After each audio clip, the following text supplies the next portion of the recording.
O cedro do Líbano possui uma longevidade que desafia os séculos, permanecendo erguido enquanto impérios inteiros se desintegram sob o peso do tempo. Mas existe uma sombra que paira sobre essas montanhas antigas, que vai muito além da botânica ou da geografia, algo que ecoa nos textos mais profundos do Velho Testamento sobre a relação indissolúvel entre Israel e a terra ao norte. Se você busca compreender o que está acontecendo hoje nos jornais e nos campos de batalha, talvez precise olhar não para a estratégia militar contemporânea, mas para um personagem central que viveu nas encostas do Líbano e cuja história revela mistérios que explicam o presente. Inscreva-se em nosso canal agora para não perder nenhuma das nossas análises semanais sobre as conexões entre o mundo antigo e o cenário geopolítico atual.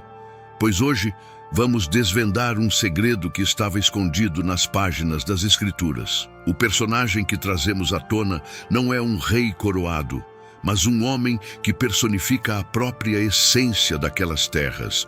Um homem cujo nome carrega o peso de uma nação que, em sua arrogância e glória, se tornou um espelho constante para o povo de Israel. O rei de Tiro, uma figura enigmática que atravessa as profecias de Ezequiel, não é apenas um líder histórico de uma cidade-estado fenícia, mas uma metáfora viva do orgulho humano que frequentemente desafia a soberania divina nas regiões fronteiriças de Israel e do Líbano. Imaginem as muralhas de Tiro, construídas sobre a rocha e cercadas pelas águas revoltas do Mediterrâneo, uma cidade que se considerava inexpugnável, rica através do comércio marítimo e adornada com os melhores cedros das montanhas libanesas.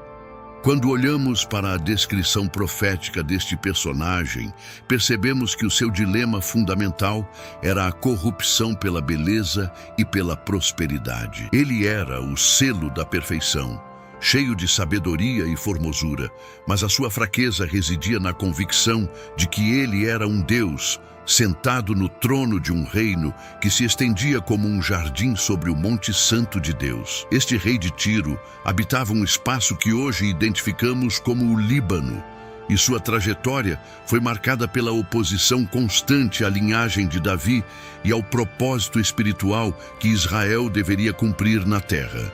A história deste governante nos ensina que a soberba é o prelúdio da ruína, uma lição que ecoa através das eras e se manifesta nos conflitos geopolíticos que assistimos no Líbano moderno e nas tensões na fronteira setentrional de Israel.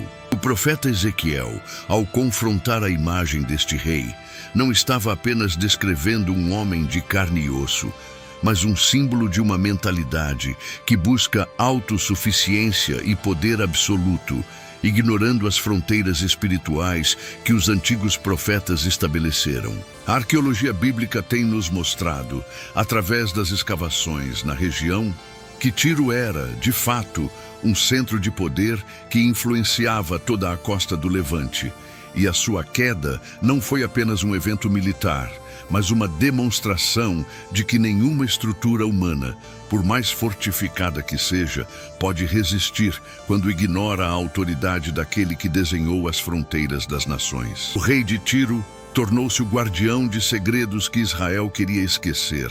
E a tensão entre estas duas identidades, a fenício-libanesa e a hebraica, moldou a história do Oriente Médio desde tempos imemoriais. Ao analisarmos a vida desta figura, percebemos que os desafios que ele enfrentou não diferem muito dos desafios que sociedades modernas enfrentam ao tentar equilibrar poder, segurança e dilemas morais. O rei de Tiro confiou na sua riqueza e nas suas alianças comerciais, esquecendo-se de que a verdadeira estabilidade de uma nação não reside nas suas defesas ou na acumulação de bens, mas na sua aliança com o que é eterno. A queda deste governante, descrita como uma expulsão do monte de Deus, é um lembrete profundo para todos nós sobre a fragilidade do poder terreno quando ele se desvia do seu propósito original. É fascinante notar como as profecias sobre o destino das nações ao norte de Israel, como as que nos foram deixadas por Ezequiel, ganham uma clareza absoluta quando olhamos para a agressividade geopolítica contemporânea. Podemos ver através das lentes da história que os conflitos atuais no Líbano e em Israel são, em muitos aspectos, um eco de antigas disputas por soberania, influência e ideologia que nunca foram totalmente resolvidas. O público de hoje, muitas vezes bombardeado por notícias fragmentadas e análises rasas, precisa entender que Israel não ocupa o centro do mapa profético por acaso. Ele está ali como um ponto de intersecção entre o passado glorioso e o futuro revelado.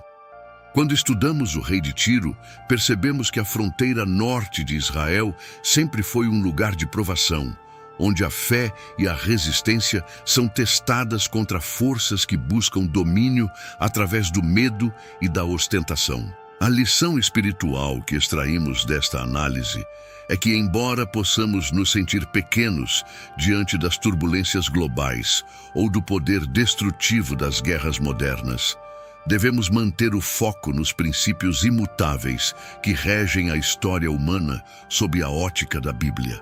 Assim como o rei de Tiro, que se viu cercado e desmoronou devido à sua própria altivez, nações que esquecem a sua origem e o seu dever moral estão condenadas a repetir os erros do passado. A arqueologia bíblica, ao trazer à tona as ruínas daquela antiga cidade, apenas confirma o que o profeta clamou há milênios: a justiça prevalece.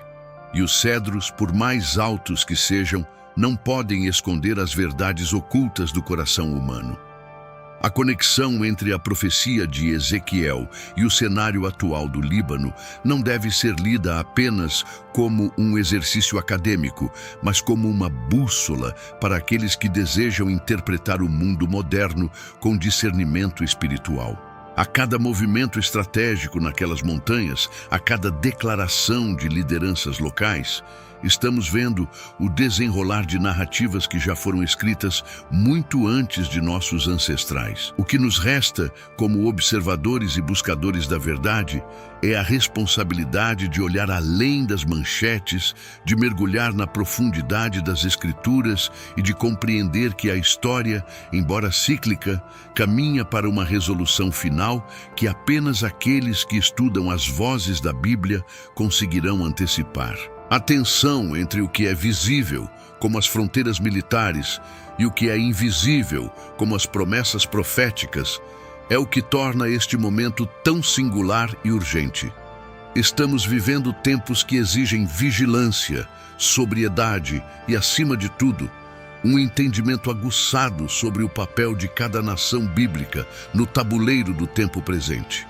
Ao final desta reflexão, fica claro que a história do rei de Tiro é muito mais do que um registro antigo para historiadores. É um espelho para a humanidade moderna. Que tenhamos a sabedoria de não cair na mesma armadilha da autossuficiência que levou à ruína aquele que um dia se sentou em tronos de glória e se considerou invencível. A Bíblia continua sendo a chave mestra para desvendar os mistérios que parecem indecifráveis no Oriente Médio, e cabe a nós, que buscamos a luz da sabedoria, permanecer firmes na análise desses acontecimentos. Cada conflito, cada descoberta arqueológica e cada profecia cumprida é um lembrete de que existe um plano maior em operação, um plano que transcende os interesses políticos momentâneos.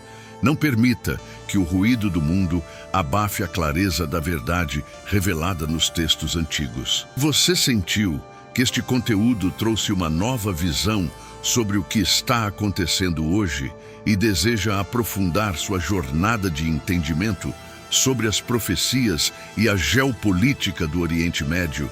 Não espere mais. Inscreva-se agora no canal, deixe o seu comentário sobre o que mais lhe surpreendeu nesta análise histórica e ative o sininho para receber em primeira mão os próximos vídeos que exploram os mistérios que definem o nosso passado e moldam, inevitavelmente, o nosso futuro compartilhado.